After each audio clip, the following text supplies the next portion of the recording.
أعوذ بالله من الشيطان الرجيم بسم الله الرحمن الرحيم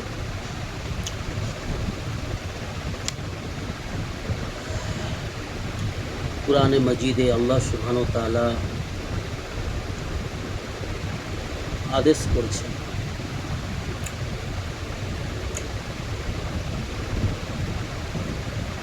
কুরআনে কারীম আল্লাহ সুবহানাহু ওয়া তাআলার বাণী আসমান থেকে আল্লাহর বাণী আমাদের কাছ পর্যন্ত যিনি পৌঁছে দিয়েছেন তিনি হলেন জিবরাইল আলাইহিস সালাম এবং আমরা পেয়েছি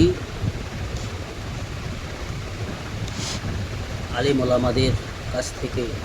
ওই সমস্ত আলেম ওই সমস্ত ওলামা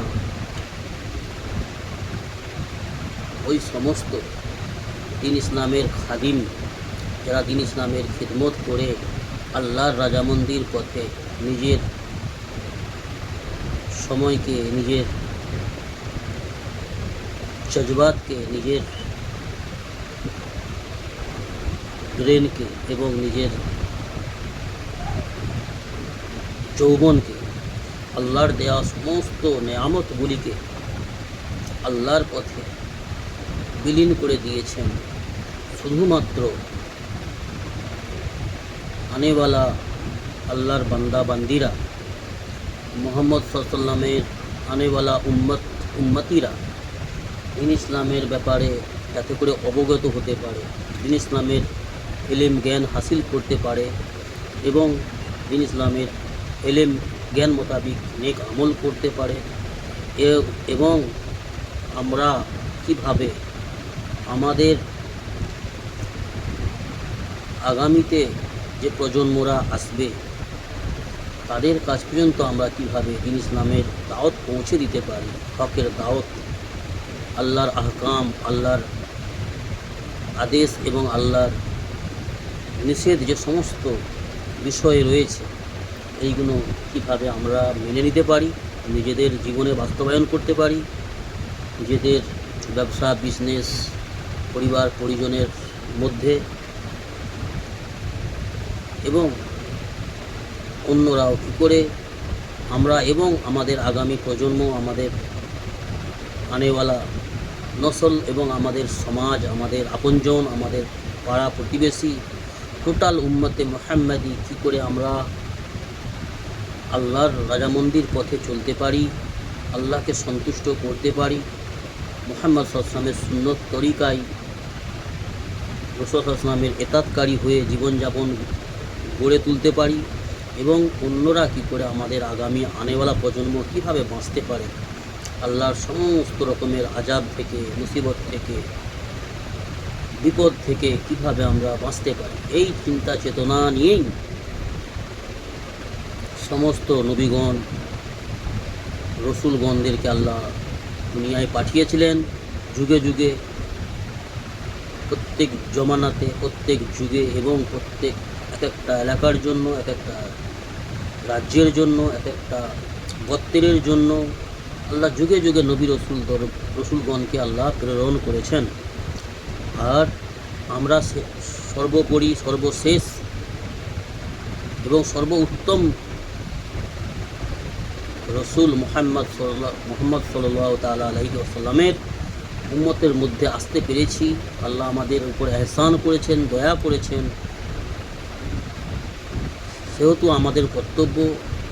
আল্লাহর কাছে বেশি বেশি শুকরিয়া আদা করা, আল্লাহর হুকুম আহকামকে মেনে চলা আর আল্লাহর রসুলের অনুসরণ করা, ইতাআত করা এবং দিন ইসলামের সমস্ত আহকামকে অন্যদের কাছ পর্যন্ত পৌঁছে দেওয়া। এটা আমাদের বড় দায়িত্ব এবং আমরা ভাগ্যবান, আমরা খুশনসিব যে আমরা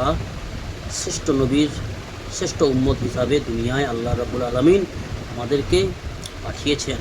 সেহেতু আমাদের কর্তব্য পালন করা আমাদের অত্যন্ত জরুরি, নতুবা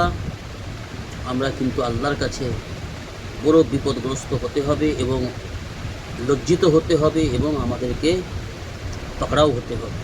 এই চিন্তা চেতনা নিয়ে দিন ইসলামের কথাগুলোকে মনোযোগ সহকারে শোনা, অন্যদেরকে বলা, নম্রতার সঙ্গে, হেলিমের সঙ্গে, হিকমতের সঙ্গে, মিঠি জুবানে, অহংকার তাকাব্বুরকে দূরে সরিয়ে শুধুমাত্র আল্লাহর রাজামন্দির উদ্দেশ্য নিয়ে দিন ইসলামের কথাকে অন্যদের কাছ পর্যন্ত পৌঁছে দেওয়া এবং সেই মোতাবেক নিজে জীবনযাপন করা, আমল করা। সেজন্য বন্ধু, দুনিয়ার কোনো স্বার্থ ছাড়া দিন ইসলামের পথে মজবুত হয়ে চলা, এটা হচ্ছে একটি নেক মুমিন ফরমাবরদার মুহাম্মদুর রাসূলুল্লাহ সাল্লাল্লাহু আলাইহি ওয়াসাল্লামের উম্মতের পরিচয়, আলামত, কর্তব্য, পেহচান। আমরা কতটা নেক পথে আছি, কতটা ফরমাবরদারি করছি, রাসূলুল্লাহ সাল্লাল্লাহু আলাইহি ওয়াসাল্লামের কতটা অনুসরণ এতাত করছি, এটা নিজেরা একটু চিন্তা ভাবনা করে দেখি, তাহলেই বুঝতে পারবো যে আমাদের ঠিকানা, আমাদের মঞ্জিল, আমাদের পরিণতি কি হতে পারে, কোন জায়গা আমাদের ঠিকানা হতে পারে। এটা আমরা নিজেরা একটু ঠান্ডা মস্তিষ্কে চিন্তা ভাবনা করলে একাকীভাবে অবশ্যই আমাদের বুঝে আসবে, আল্লাহ বুঝিয়ে দেবে। সেই জন্য বন্ধু, গাফিল হও না, আল্লাহ আমাদের হেফাজত করুন গাফিল হওয়া বান্দাবান্দিদের থেকে। আমি তো কোরআনের আয়াতে আল্লাহ কি বলছেন, সূরা ইউনুস, মনোযোগ দিয়ে শুনি ভাই। সূরা ইউনুস কোরআনে মাজিদে যে আয়াত রয়েছে, সূরা ইউনুস, আল্লাহ কি বলছেন, আল্লাহ তাআলার ইরশাদ। আল্লাহ সুবহানাহু ওয়া তাআলা বলেন, আল্লাহ তাআলা শান্তির ঘর, আল্লাহ তাআলার শান্তির ঘর অর্থাৎ জান্নাতের দিকে দাওয়াত দেন। আল্লাহ সুবহানাহু ওয়া তাআলা আপন রাসূল সাল্লাল্লাহু আলাইহি ওয়াসাল্লামকে বলছেন এবং আমাদেরকেও বলছেন। আল্লাহ সুবহানাহু ওয়া তাআলার আদেশ প্রত্যেক মুমিন মুসলমানদেরকে এবং আমাদের নবী সাল্লাল্লাহু আলাইহি ওয়াসাল্লামকে, আমাদের নবী সাল্লাল্লাহু আলাইহি ওয়াসাল্লাম আল্লাহ সুবহানাহু ওয়া তাআলার প্রত্যেকটা আদেশকে যথারীতিভাবে পালন করেছেন। এবারে আমাদের পালা। আল্লাহ সুবহানাহু ওয়া তাআলা বলছেন, আল্লাহ তাআলার শান্তির ঘর অর্থাৎ জান্নাতের দিকে মানুষকে আহ্বান করো, মানুষকে জান্নাতে যাওয়ার রাস্তার দিকে আহ্বান করো অর্থাৎ, এবং তিনি যাহাকে ইচ্ছা সরল পথ দেখান। অর্থাৎ আমাদের কর্তব্য মানুষকে আল্লাহর পথে, দ্বীন ইসলামের পথে, কোরআন মোতাবিক জীবনযাপন করার জন্য আহ্বান করা, ন্যায় পথে ডাকা, অন্যায় পথ থেকে বিরত রাখা এবং অন্যায় পথে প্রতিবাদ করা, প্রতিরোধ করা এবং নিজেও অন্যায় পথ থেকে বেঁচে থাকা, অন্যায় পথ, অপরাধের পথ, জুলুমের পথ পরিত্যাগ করা এবং আমার আপনজন, নিজ আপনজনদেরকেও সজাগ করা, সচেতন করা, অন্যায়ের পথ থেকে বাধা প্রদান করা, অন্যায়ের পথে যাতে না চলে যায় আমাদের সমাজ, আমাদের আত্মীয় স্বজন, আমার আপনজন, আমার পরিবার, আমার সন্তানাদি, এটার থেকে সজাগ থাকা, সতর্ক থাকা, ওদেরকে ভ্রান্তির পথ থেকে বিরত রাখার জন্য মরিয়া হয়ে চেষ্টা করা, এটা আমাদের মুমিন মুসলমানের কর্তব্য। আখিরি নবীর উম্মত হওয়ার স্বার্থে আমাদের কর্তব্য। আল্লাহ আমাদের সহি বুঝদান করুন এবং দ্বীন ইসলামের আহকামগুলিকে যথারীতিভাবে মেনে চলার তৌফিক দান করুন। আল্লাহুম্মা আমিন।